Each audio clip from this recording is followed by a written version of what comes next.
दोस्तों, आप भी अपनी कहानी हमारे साथ कमेंट सेक्शन में साझा कर सकते हैं। हम आपकी कहानी अपने चैनल पर अवश्य साझा करेंगे। तो चलिए आज की कहानी की ओर बढ़ते हैं। बर्फबारी की वो खौफनाक रात। हिमालय की गोद में बसा एक छोटा सा गांव कुलधरा हर साल सर्दियों में बर्फ से ढक जाता था।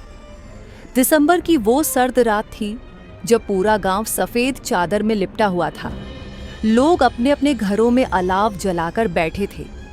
लेकिन उस रात कुछ ऐसा हुआ जो आज भी गांव वालों के रोंगटे खड़े कर देता है। एक रहस्यमयी दस्तक। रात्रि के लगभग 12 बज चुके थे। वृद्ध रामलाल, जो गांव के सबसे बुजुर्ग व्यक्ति थे, अपनी झोपड़ी में बैठे हुए अलाव ताप रहे थे।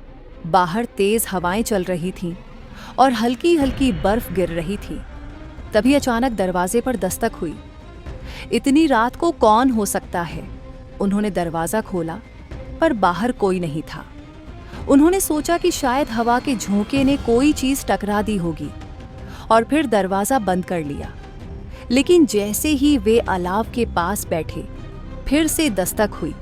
इस बार दस्तक के साथ एक धीमी फुसफुसाहट भी थी। रामलाल, दरवाजा खोलो। आवाज ठंडी और कंपा देने वाली थी। रामलाल का कलेजा कांप उठा। उन्होंने हिम्मत जुटाकर खिड़की से झांका, पर बाहर सिर्फ सफेद बर्फ ही बिछी थी। दूर दूर तक कोई नहीं था। लेकिन जब उन्होंने दरवाजे की ओर देखा तो बर्फ पर नंगे पैरों के निशान थे, जो कहीं से भी आ रहे थे, लेकिन उनका कोई अंत नहीं था।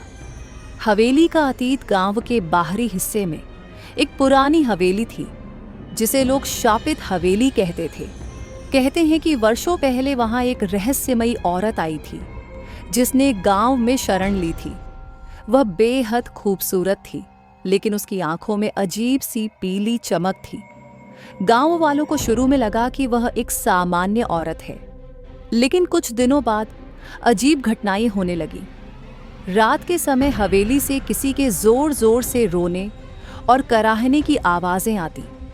गांव वालों ने कई बार देखा कि वह औरत बिना दरवाजा खोले ही बाहर चली आती थी। एक बार गांव का एक युवक उसे हवेली के अंदर देखने गया, लेकिन वह कभी वापस नहीं आया।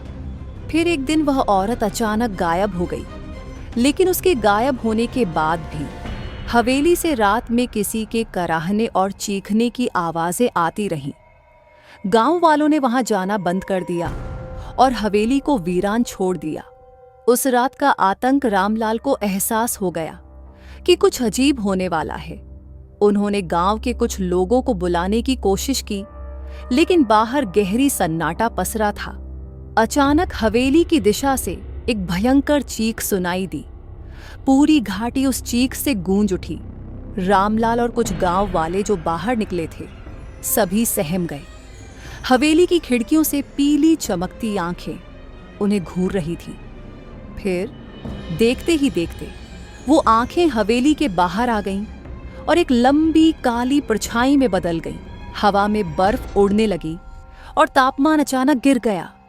वो आ गई है। गांव के बुजुर्गों ने चिल्लाते हुए अपने घरों के दरवाजे बंद कर लिए। मौत की परछाई रामलाल और उनके कुछ साथी जो बाहर रह गए थे भागने लगे, लेकिन जैसे ही वह बर्फ पर कदम रखते, उनके पैरों के नीचे से जमीन खिसक जाती। मुझे बचाओ! एक आदमी चिल्लाया, लेकिन अगले ही पल वो बर्फ में समा गया। उसका शरीर नीचे खिंचता चला गया और उसके हाथों के पंजे बर्फ के ऊपर धंस गए। रामलाल और बाकी लोग किसी तरह गांव के मंदिर तक भागे।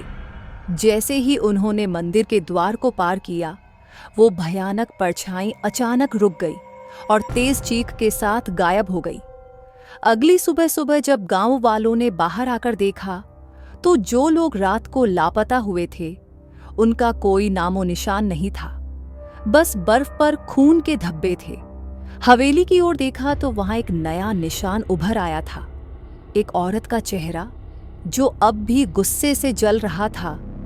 लेकिन डरावनी घटनाएं यहीं खत्म नहीं हुई। जब गांव के एक युवा लड़के ने उत्सुकतावश हवेली में झांका, तो उसे वहां दीवारों पर खून से लिखे कुछ शब्द दिखे, मैं वापस आऊंगी। हर बर्फबारी की रात गांव में खौफ छा गया।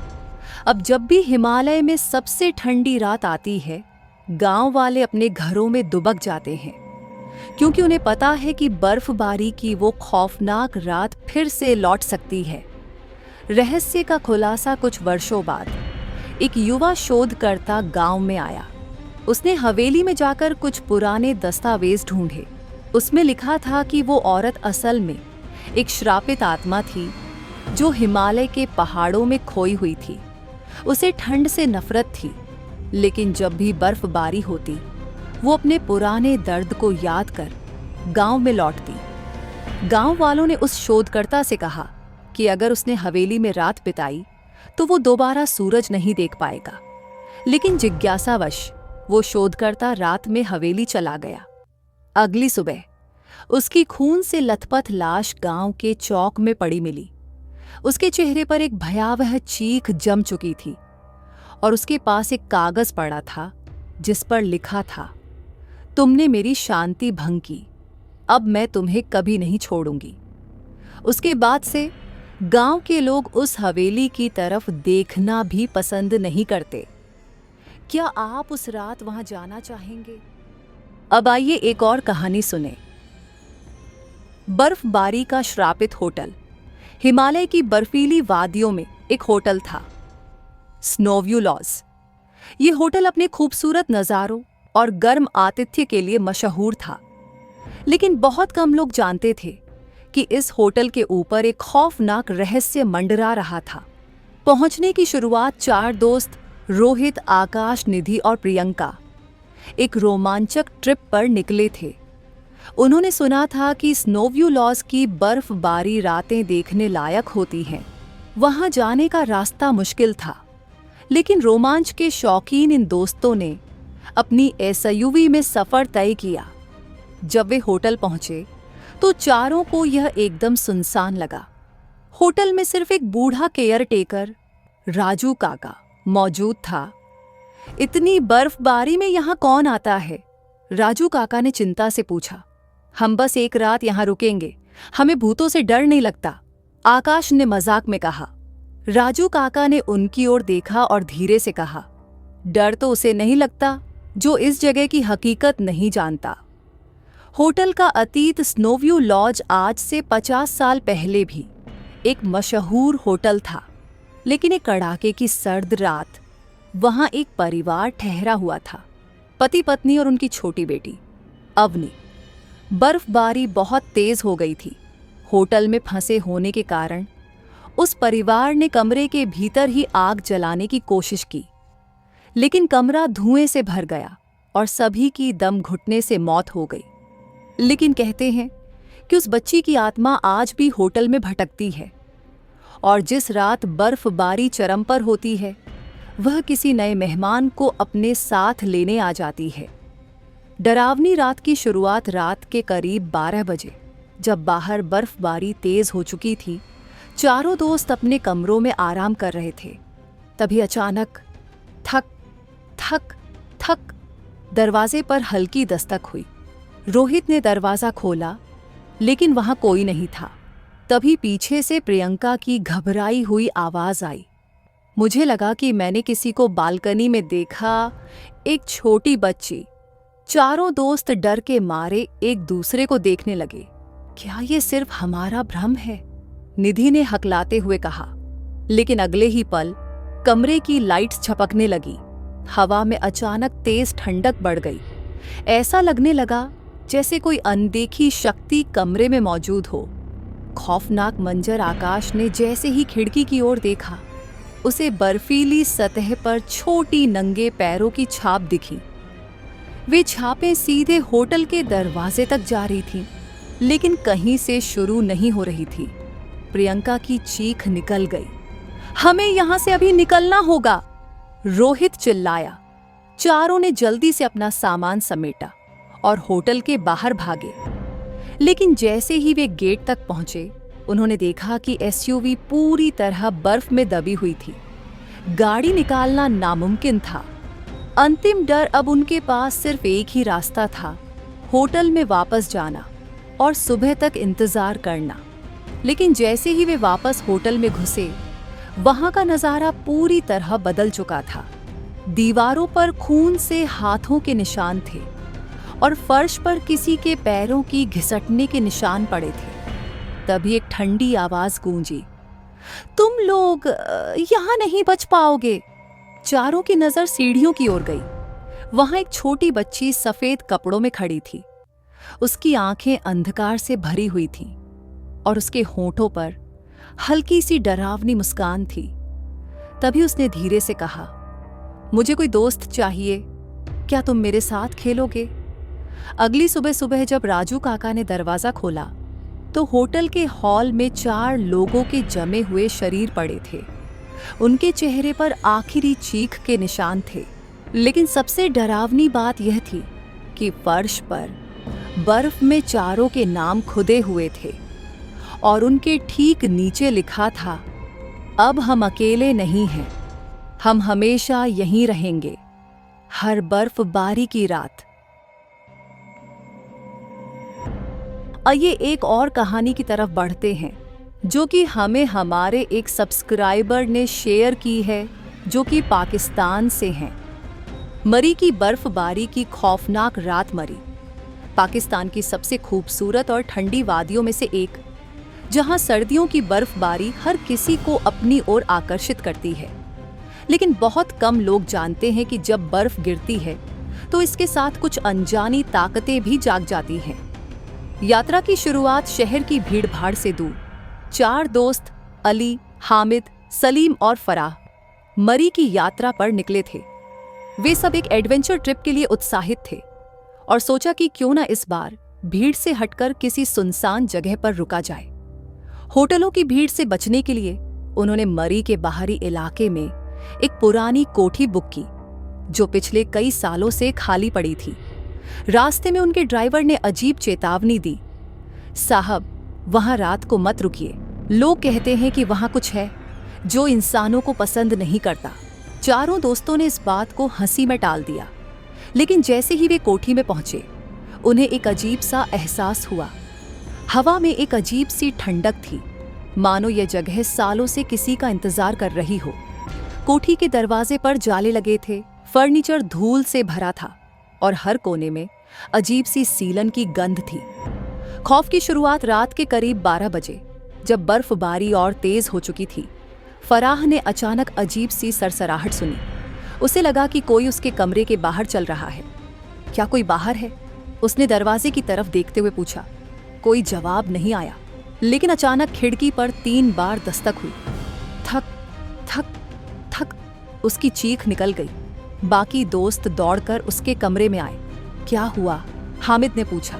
मुझे लगा कोई बाहर खड़ा था, मैंने उसकी परछाई भी देखी, फराह ने कांपते हुए कहा।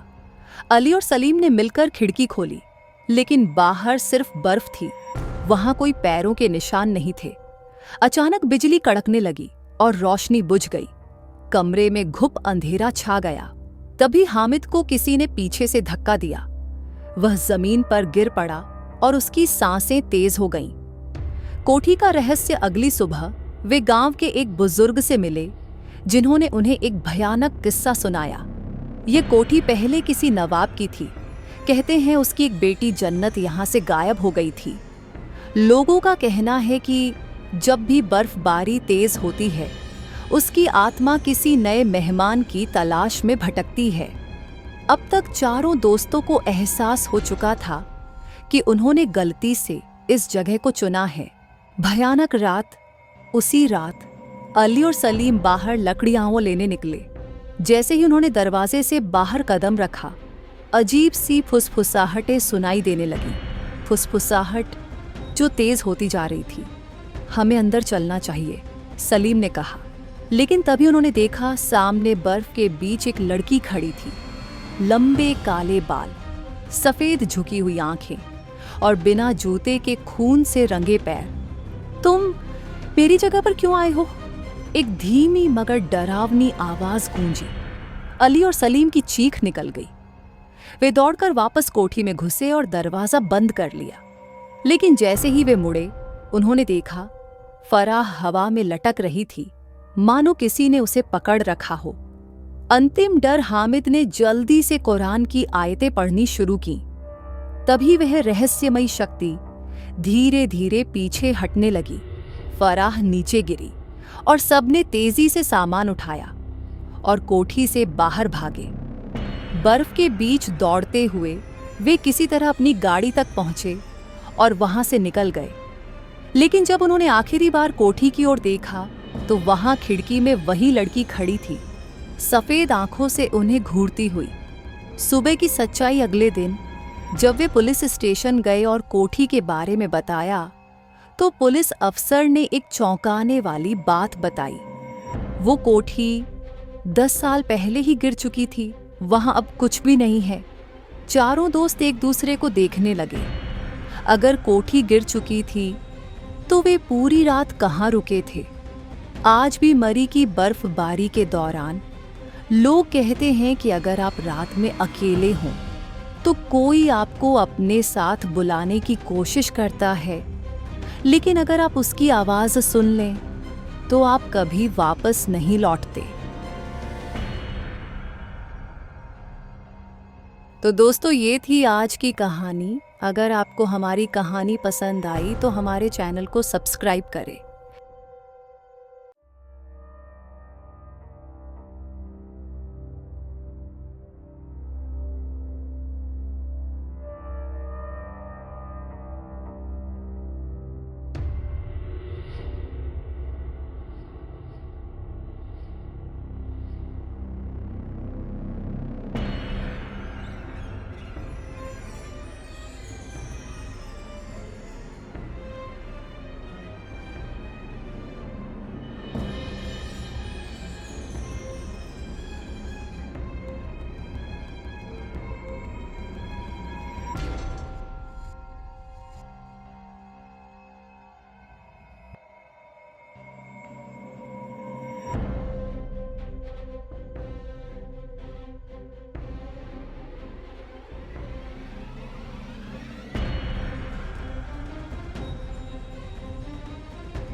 तो दोस्तों, ये थी आज की कहानी। अगर आपको हमारी कहानी पसंद आई तो हमारे चैनल को सब्सक्राइब करें।